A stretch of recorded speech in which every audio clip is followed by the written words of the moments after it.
morning everyone. Ganda ng sunrise sa mga bumapadyak. So shoutout po sa lahat ng dyan, ng mga estudyante dyan. Pasukan na naman. So sa ngayon bumalik na tayo sa sa old school calendar.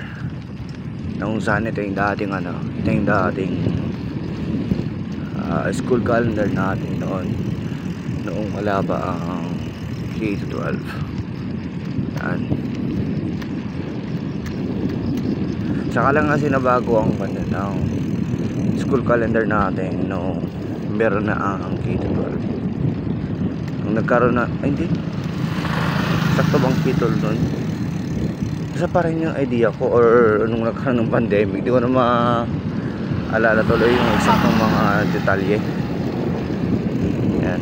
So yan, nakikita nyo yung sunrise. Tapos yan, shout out din sa ating mga dyan, mga Philippine farmers, you know, sa po sila nagtatanim sa kabila.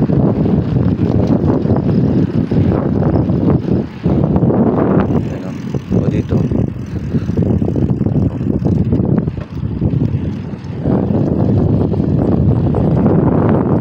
Kaya kayo pong mga estudyante dyan pagbuti nyo po pag-aaralin nyo,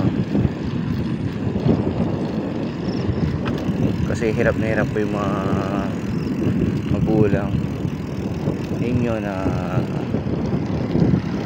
kumakayod para lamang sa inyo, para kayo ay makapagtapos na pag-aaral.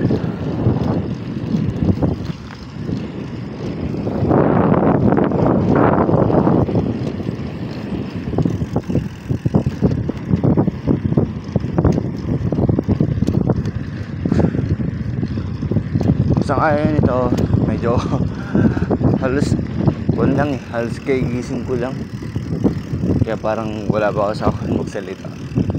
Well anyway, sa ngayon ito ongoing na tayo sa training. Maaga akong bumapadyak sa ngayon kasi gusto kong maaga din yung magiging pahinga ko, kaya ito nilikaan ko na rin ng kilos ko.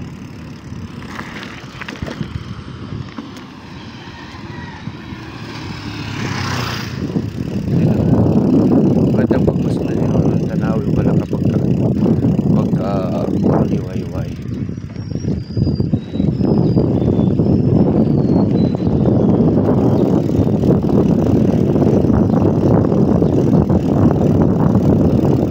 So yun lamang po yung nais kong ibagay sa inyo yung ko. So big shoutout po sa lahat ng estudyante. Ayan, ito yung unang araw ng pasukan ninyo, kaya pagbutin po ninyo sa inyong mga pag-aaral. Sikapin yung makapagtapos at maging magandang ehemplo sa mga darating pang henerasyon, sa mga farmers, Filipino farmers po natin dyan. Saludo po kami sa inyo dahil nandiyan pa rin kayo na patuloy na